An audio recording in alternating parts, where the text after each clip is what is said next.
आप सभी को मेरा नमस्कार। आपके अपने YouTube चैनल पे आपका फिर से एक बार स्वागत। और अगला है हमारा 5वां मॉडल टेस्ट प्रश्न पत्र। 4 प्रश्न पत्रों की श्रृंखला आपको अच्छी लगी होगी और 5वां है। और अभी हमारे इसमें 6 प्रश्न पत्र और बाकी है। 10 प्रश्न पत्र करेंगे हम। कहते हैं ना कि करत करत अभ्यास ते जड़मती होत सुजान, रस आवत जावत ते सिर पर परत निशान। तो जब सिल पर परत निशान तो हम भी अभ्यास करते रहेंगे तो अवश्य जीत जाएंगे। देखिए हमारा 5वां प्रश्न पत्र क्या कहता है। देवनागरी लिपि में स्वर वर्णों की संख्या कितनी है, यानी कि स्वर कितने हैं। पिछली वीडियो में मैंने बात की थी स्वर कितने हैं, योगवा कितने हैं, व्यंजन कितने हैं और संयुक्त वर्ण कितने हैं। तो स्वरों की संख्या हमारी कितनी है, 11। ए से लेके और ए आ छोटी बड़ी छोटा उ बड़ा उ री ए ऐ ओ औ। अंग और रह स्वर नहीं है, वो अयोगवा है। ठीक है, उसके बाद आगे बढ़िए। भाषा योग वशिष्ठ के रचनाकार कौन है। राम प्रसाद निरंजनी का है भाषा योग वशिष्ठ। प्रश्न नंबर 2 हमारा। उसके बाद अगला तीसरा प्रश्न देख लीजिए।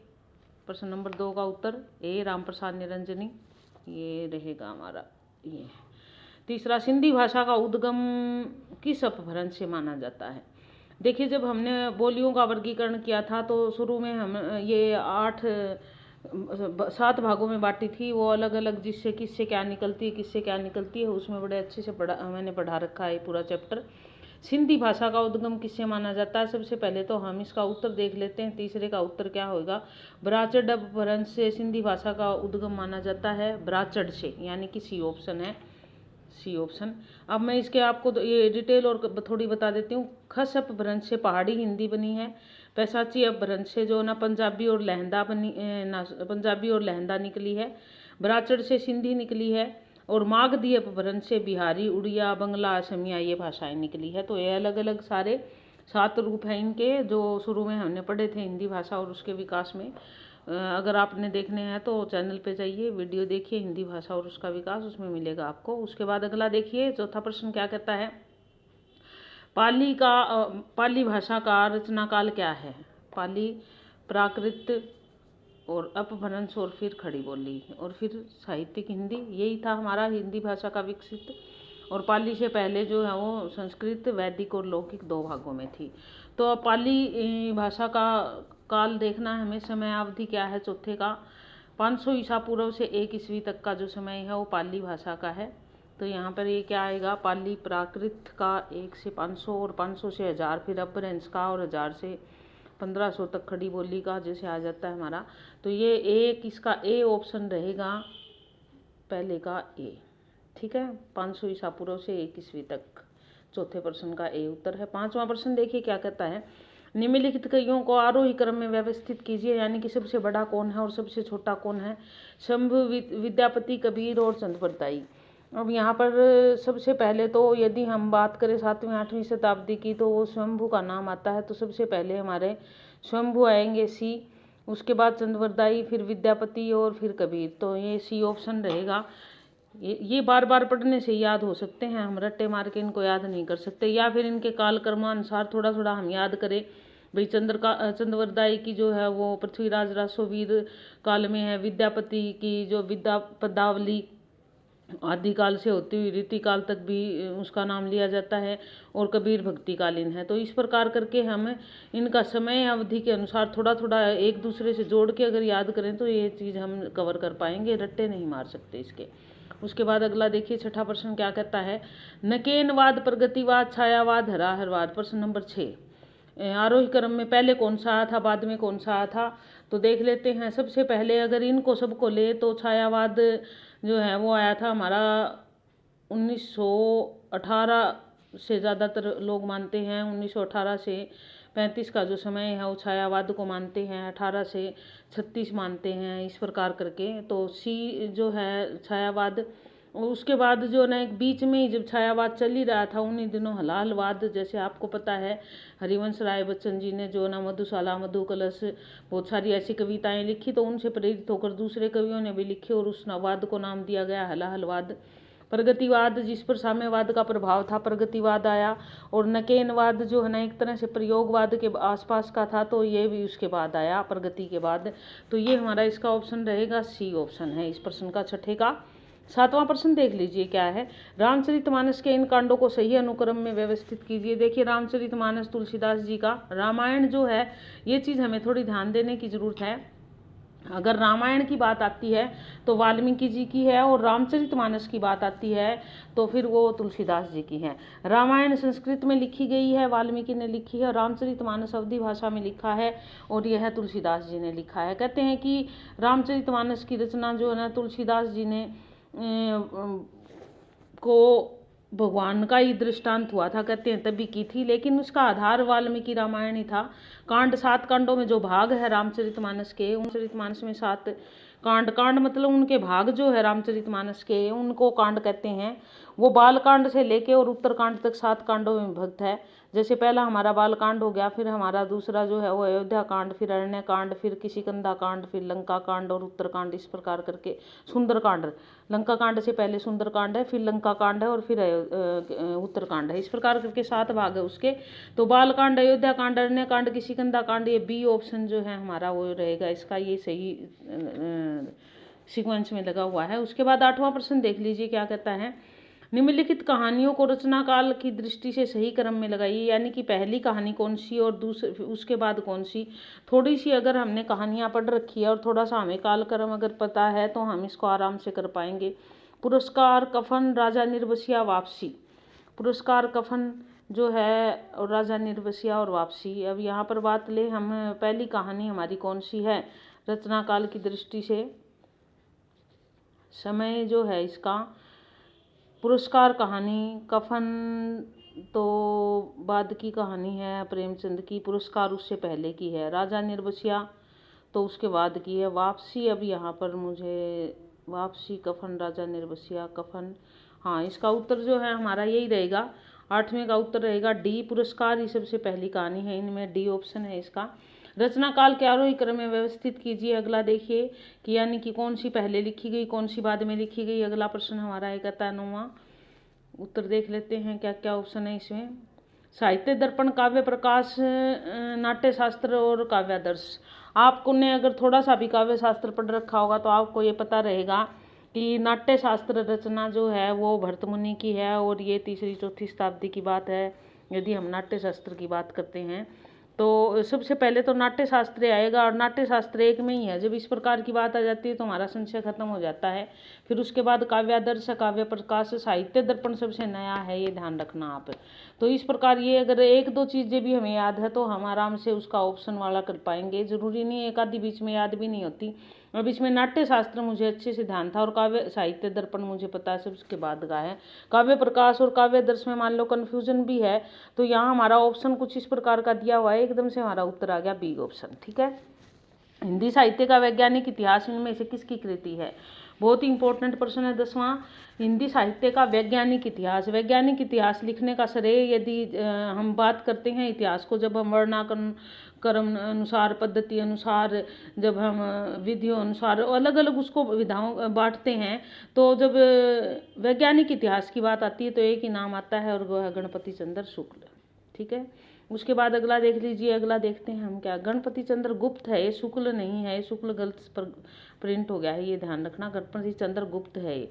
उसके बाद अगला देखना, आदिकाल को संधि काल एवं चारण काल की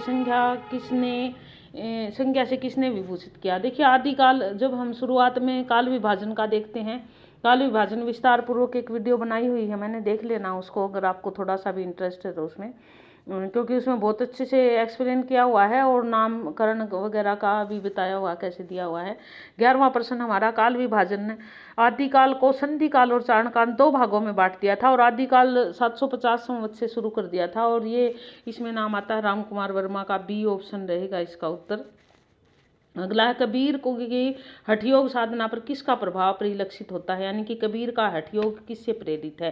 बौद्धों से, जैनों से, नाथपंथियों से और सिद्धों से। कबीर के यदि हठ की बात करें तो नाथ 9 थे, जैसे नाथों में ना गोरखनाथ उनके सबसे ज़्यादा अग्रणी नाम लिया जाता है, उनका ही प्रभाव इनके ऊपर ज़्यादा देखा जाता है कबीर पर, क्योंकि जिस प्रकार नाथों का गृहस्थ जो ना जीवन, अब कबीर का गृहस्थ जीवन था फिर भी वो उदासीन थे उससे, और वो उसके कभी भी ऐसी उनकी रचनाओं में नहीं मिलता और खंडन वाली जो प्रवृत्ति है वो भी नाथों से ली गई है, तो नाथ पंथियों का इन पर ज़्यादा प्रभाव पड़ा है। 13वां प्रश्न क्या कहता है, आचार्य रामचंद्र शुक्ल की क्या काल विभाजन पद्धति में कालों के नामकरण का प्रमुख आधार क्या है। आपको ये तो हमें पता है, हमने काफ़ी बार पढ़ा है, आपने ही पढ़ा होगा कि सबसे ज़्यादा जो मान्य है वो आचार्य रामचंद्र शुक्ल जी का काल विभाजन ही है। और उनकी नामकरण का प्रमुख आधार की राजनीति आधार सामाजिक चेतना प्रधान प्रवृत्ति। यदि हम बात करें तो उन्होंने जो है ना प्रवृत्ति आधारित नामकरण किया है, तो सी ऑप्शन रहेगा इसका, प्रधान प्रवृत्ति आधारित नामकरण है उनका। वर्णानुक्रम पद्धति प्रधान प्रवृत्ति के आधार पर ही उन्होंने नामकरण की प्रधानता है उनकी। बीजक नाम से कबीर की रचनाओं का संकलन किसने किया है। बीजक कबीर की रचनाएं हैं जो बीजक नामक ग्रंथ में है, जिसके 3 भाग है, साखी, शब्द, रहमनी, और वो उनके कबीरदास जी के शिष्य धर्मदास ने किया है। ये सी ऑप्शन आएगा, क्योंकि कबीरदास जी ने लिखा कुछ नहीं है, उन्होंने गाया है और उनकी रचनाओं को संग्रहित करने का कार्य उनके शिष्य धर्मदास ने किया था। आचार्य रामचंद्र शुक्ल ने सूफी काव्य परंपरा का प्रथम ग्रंथ किसे माना है, यानी कि रामचंद्र शुक्ल जी सूफी काव्य परंपरा का आरंभ किससे मानते हैं। यदि इसके उत्तर को हम ले, सबसे पहले तो उत्तर ले लेते हैं, वो मृगावती को मानते हैं, कुतुब्बन की है मृगावती, तो कुतुब्बन को पहला सूफी कवि मानते हैं और इसी ग्रंथ को मृगावती को ही मानते हैं पहला ग्रंथ शुक्ल जी। अब चंदायन जो रचना है वो मुल्ला दाऊद की है, और मधुमालती रचना मलिक मंझन की है, और पद्मावत जायसी का है, पद्मावत सबके बाद का है इनमें। चल देखिए आगे देखते हैं, हमारा अगला प्रश्न क्या है, इसका उत्तर रहेगा हमारा बी मृगावती। अगला प्रश्न है, सत्यवती कथा किस कवि की कृति है, यानी कि सत्यवती कथा किसने लिखी है। ईश्वरदास ने लिखी है सत्यवती कथा, ये हमारा इसका ऑप्शन रहेगा, इसका बी रहेगा। सत्यवती कथा जो है वो ईश्वरदास की सी रहेगा। गुरु अर्जुन देव ने कितने पद गुरु ग्रंथ साहब में संकलित है, अर्जुन देव के कितने पद है जो गुरु ग्रंथ साहब में संकलित किए गए, 17वां प्रश्न हमारा। अब यहाँ पर गुरु ग्रंथ साहब है, उसमें गुरु नानक जी के, रैदास जी के, बहुत सारे निर्गुण कवियों के पद है उसमें संग्रहित, गुरु अर्जुन देव जी के, और गुरु नानक जी के जो पद है उसमें उनके आगे महला लिखा हुआ है, तो इसमें 17वें का हमारा ऑप्शन डी रहेगा। उनमें 6000 पद जो है वो गुरु अर्जुन देव जी के संकलित है। उसके बाद अगला देखिए 18वां प्रश्न हमारा क्या कहता है, पद्मावत का हीरामन तोता किसका प्रतीक है। देखिए पद्मावत जो है सूफी काव्य परंपरा का ये रहा है, उसमें प्रतीकात्मक रूप में आत्मा परमात्मा का जिक्र है, वास्तविक प्रेम के माध्यम से अलौकिक प्रेम की बात की गई है, तो सारे प्रतीकात्मक रूप में वर्णन है उसमें पद्मावत में। गुरु लगा लीजिए, उसमें जो है वो तुम्हारा ये क्या है, रतन सेन लगा लीजिए, पद्मावती, नागमती, सारी जो है ना किसी न किसी का प्रतीक है। पद्मावत में हीरामन तोता जो है यहाँ पे इसका ए ऑप्शन आएगा 18वें का, गुरु का प्रतीक है हीरामन तोता। मन जो का प्रतीक, यदि मन की बात करें तो रतन सेन जो है वो मन का प्रतीक है, या यूँ कहिए कि जीवात्मा का प्रतीक है। और बुद्धि की बात करें तो बुद्धि, पद्मावती जो है वो बुद्धि का प्रतीक है यहाँ पे, और वो किसका प्रतीक है, वो या परमात्मा का प्रतीक भी कह सकते हैं। नागमती जो है वो माया का प्रतीक है। इस प्रकार करके सारे प्रतीकात्मक रूप में है। रीति काल में जब पढ़ाया है तो मैंने इस बात का ना, उसमें भक्ति काल में सूफी काव्य परंपरा करवाया तब मैंने इसको बड़े डिटेल से पढ़ाया हुआ है। आप अगर डिटेल वीडियो देखना चाहते हो तो चैनल पे जाके देख सकते हो आप। उसके बाद देखिए, इससे पहले कि आगे बढ़ें, हमारा प्रश्न है 19वां स्थापना का।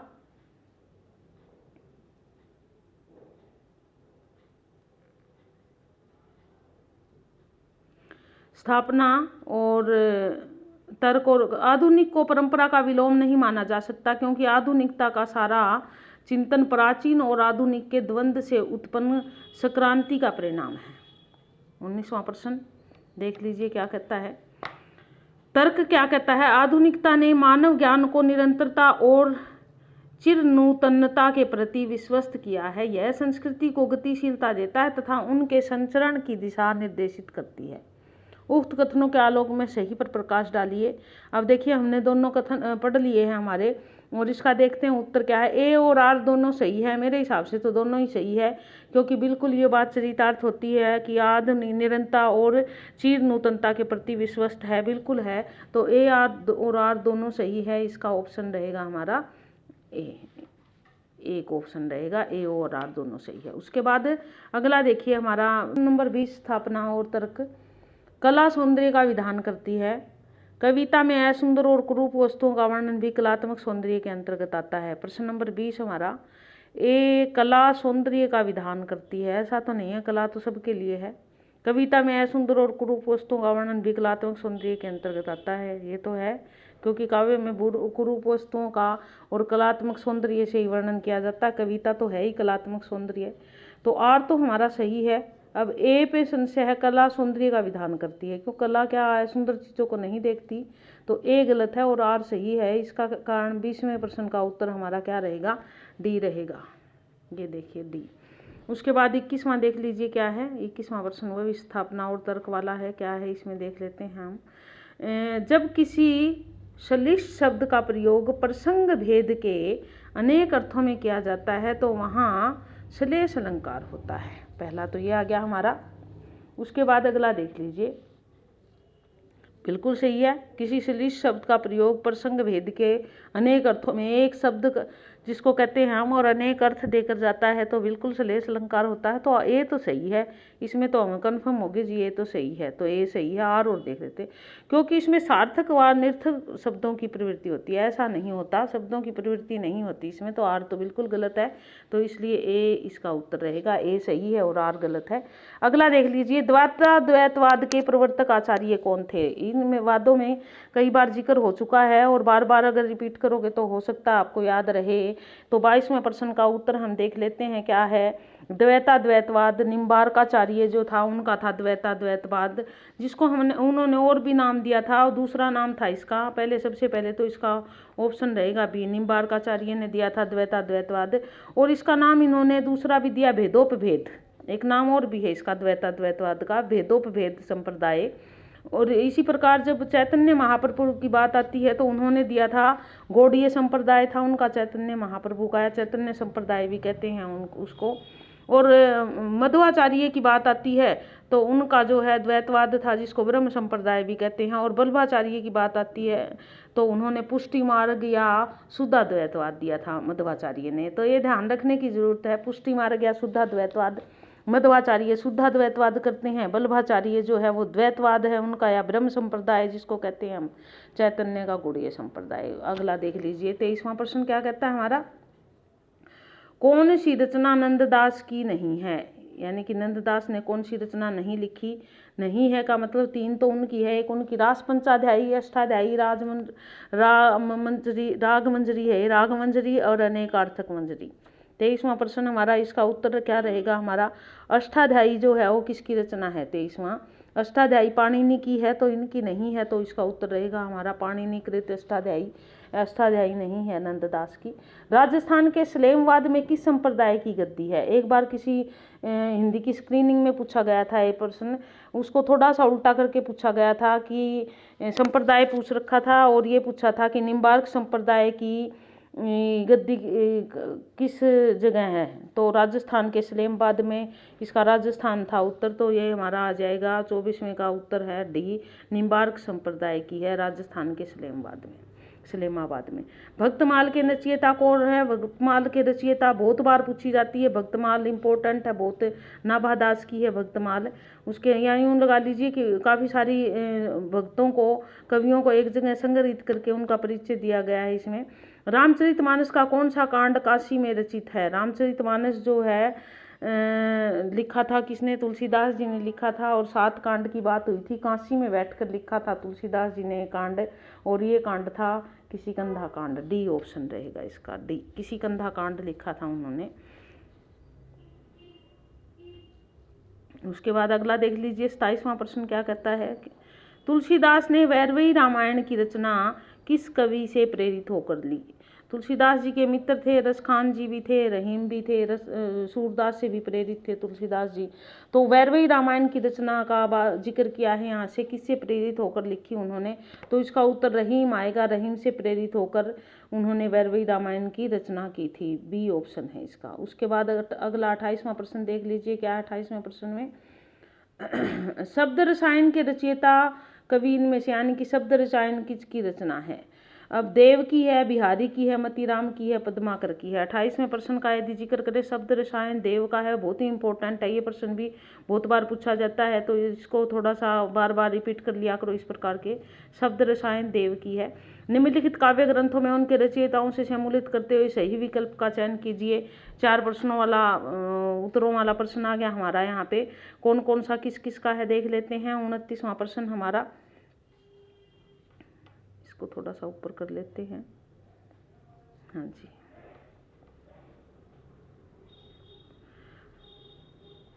पद्म भारण पद्माकर का है, ये यहाँ पर आ जाएगा हमारा पद्माकर। ठीक है, शिवराज भूषण भूषण का है, यहाँ पर आ जाएगा। उसके बाद कवि प्रिया किसकी है, और अभी अभी हम रस विलास की थोड़ी देर पहले भी बात करके आए थे, तो ये देव का है। तो हमारा पहले का बी का ना, ए का जो है वो 4 आ जाएगा, ए का 4 सी में है, तो सी ऑप्शन रहेगा इसका। बी का 1, बी का 1 है, ठीक है, यही है पूरा, सी ऑप्शन रहेगा इसका। ठीक है, उसके बाद देख लीजिए अगला क्या है हमारा। अगला प्रश्न 30वां प्रश्न क्या कहता है, निम्नलिखित सूचियों को सम्मिलित कीजिए और सही कोड का चयन कीजिए। फिर उसी प्रकार का प्रश्न आ गया, कौन कौन सी जनेन्द्र की रचनाएं जो है कौन सी है, निर्मल वर्मा और ओम प्रकाश वाल्मीकि और प्रभा खेतान।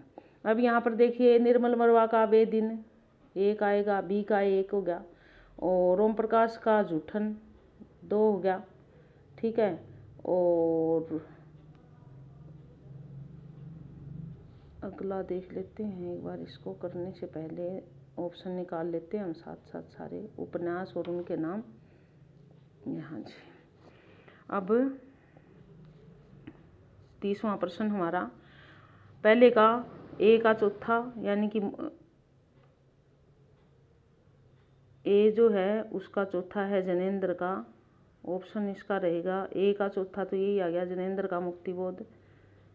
ठीक है, निर्मल वर्मा वे दिन बी का 1, ठीक है, और सी का 2 जूठन, और प्रभा खेतान डी का 3 आओ पेपे घर चले प्रभा खेतान। ठीक है, तो इस प्रकार ये हमारे ऑप्शन रहेंगे, और इसमें हमारा क्या आ जाएगा 4 1 2 3, यानी कि 30वें प्रश्न का एक उठ जो है हमारा सही रहेगा। ठीक है, उसके बाद 31वां प्रश्न देख लेते हैं हमारा, निम्नलिखित कवियों और कृतियों को सम्मिलित कर सही कोड का चयन कीजिए।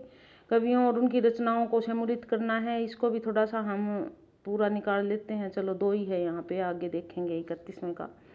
अब यहाँ पर है सुमित्रानंदन पंत, जयशंकर प्रसाद निराला और हरिवंश राय बच्चन। अलग अलग है, किस किसका है देखिए। अब सुमित्रानंद पंत की इनमें कौन सी रचना है, स्वर्णधुली, यहाँ पर 1 मिनट, हाँ जी, पंत की स्वर्णधुली ये आ जाएगा हमारा। प्रसाद की लहर 1 आ जाएगा, और हरिवंश राय बच्चन की एक, और निराला की रचना और देख लेते हैं। अब हमारा पंत का 2, यानी कि ए का 2 इनमें तो है नहीं, नीचे वालों में देखते हैं हम किस में है ए का 2, ये ए का 2, तो डी ऑप्शन आ जाएगा हमारा इसका। ये देख लीजिए, इसका ऑप्शन क्या रहेगा, डी उत्तर रहेगा इसका। ठीक है, उसके बाद अगले की देख लेते हैं हम। अगला क्या, प्रार्थना समाज के इनमें से कौन थे, संस्थापक कौन थे। प्रार्थना समाज वैसे तो कई लोगों के सहयोग से थी, लेकिन कुछ के नाम प्रमुख लिए जाते हैं, कुछ के उसमें प्रार्थना समाज में भाई ये इनकी है रचना, नहीं इन्होंने इसकी स्थापना की थी प्रार्थना समाज की। आपको ये बता दूं मैं, प्रार्थना समाज की स्थापना जो है वो 1867 ईस्वी में हुई थी, 31 मार्च 1867 ईस्वी में ये प्रार्थना समाज 1867 में बॉम्बे में हुई थी, और 31 मार्च को हुई थी। ठीक है, अब इसके संस्थापकों में नाम यहाँ भारतेंदु हरिश्चंद्र जी तो नहीं है, उसके बाद नाम आता है रविंद्रनाथ ठाकुर, इनका भी नहीं है, रविंद्रनाथ ठाकुर का भी नाम नहीं है इसमें, क्योंकि इन्होंने शांति निकेतन की थी। ईश्वर चंद्र विद्यासागर का भी नहीं, केशव चंद्र सेन का सहयोग था उसमें, तो इनमें जो नाम दिए गए हैं उसमें सी ऑप्शन रहेगा, केशव चंद्र सेन, सी उत्तर है इसका।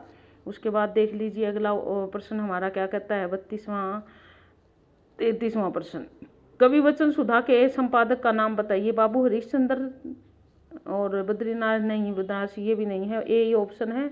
कवि वचन सुधा का नाम तो हरिश्चंद्र की 3-4 पत्रिकाएं हैं उनमें नाम आता है काफ़ी, भाग्यवती उपन्यास के लेखक बहुत ही इंपॉर्टेंट प्रश्न है, रिपीट हो रहा है, ये तीसरी बार आया शायद।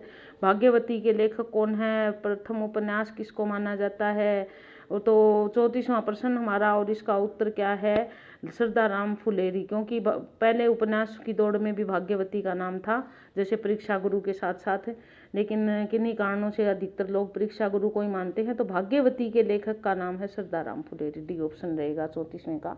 उसके बाद 35वां प्रश्न हमारा, भारत भारती का प्रकाशन कब हुआ था। यदि भारत भारती की बात करें तो 1912 में उसका प्रकाशन हुआ था। भारत भारती में जो है प्रश्न नंबर 35, भारत भारती में हमारा जो लेखक है इनके मैथिली शरण गुप्त, इन्होंने भारत के अतीत का गौरवगान किया है और 1912 में इसका प्रकाशन हो चुका था। काफ़ी चर्चित रचना रही थी।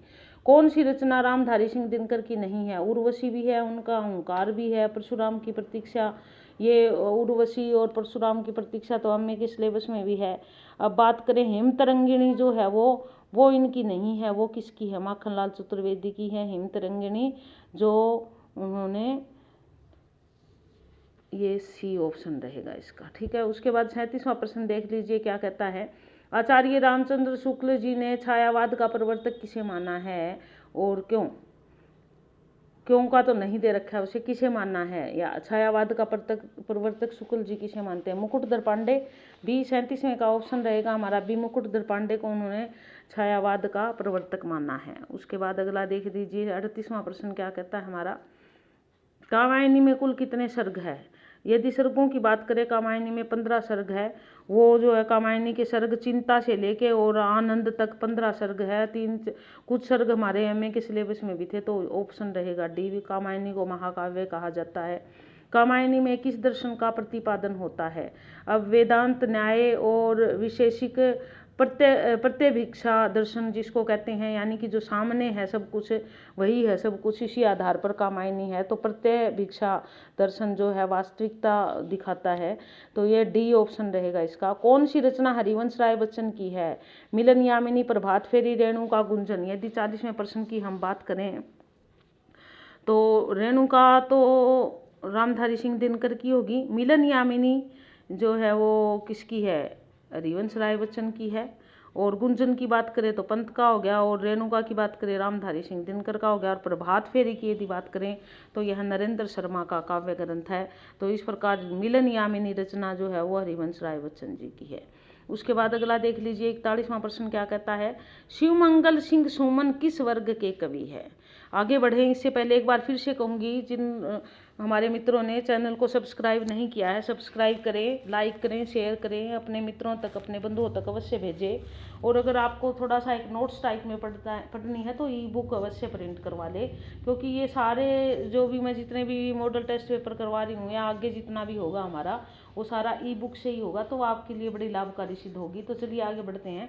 शिवमंगल सिंह सुमन किस वर्ग के कवि है, छायावादी, प्रगतिवादी, प्रयोगवादी, नवगीत। यदि शिवमंगल सिंह सुमन की यदि हम बात करें तो वे प्रगतिवादी कवि है, जैसे उन्होंने वास्तविकता के धरातल पर खड़े होकर वो साम्यवाद, प्रगतिवाद से प्रभावित है उनकी रचनाएं। हरि नारायण व्यास किस शतक के कवि है, इसका ऑप्शन हमारा बी रहेगा। अब 4 शतकों की बात हुई है, बार बार बात हुई है, तो यहाँ भी शतक की बात आई है। हरि नारायण व्यास किस शतक के कवि है, 42वां प्रश्न हमारा उत्तर रहेगा इसका, दूसरा शतक के कवि है ये। उसके बाद अगला, नया सप्तक तो है ही नहीं रचना, तीसरा सप्तक है, दूसरा है तार सप्तक है। इत्तेलम किस कवि की रचना है, इत्तेलम जो है वो अज्ञेय की रचना है, यह एक कविता कोश है, अज्ञेय है, इसका ऑप्शन सी रहेगा, कविता कोश है इत्तेलम उनका।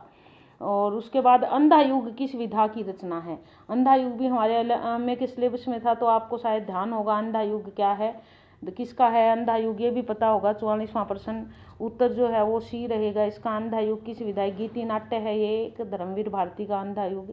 हिंदी के आंचलिक कहानीकार कौन है, आंचलिक उपन्यास और कहानी की बात होती है तो नाम सबसे पहले, ये बात तो नहीं है कि प्रेमचंद जी ने आंचलिक नहीं लिखे उन्होंने भी, लेकिन उसमें सारा तरह का समावेश है। सिर्फ आंचलिक कहानीकार और उपन्यासकार की बात यदि आती है तो इन सब में से जो सबसे ज़्यादा नाम जो लिया जाता है फणीश्वर नाथ रेणु जी का लिया जाता है, और इसका ऑप्शन रहेगा सी। तो इस प्रकार ये 45 प्रश्नों की सीरीज उम्मीद है कि आपको पसंद आई होगी। देखते रहिए, तैयारी करते रहिए, और जल्दी ऐसे लगे रहोगे तो स्टेट अवश्य क्वालिफाई कर पाओगे। धन्यवाद।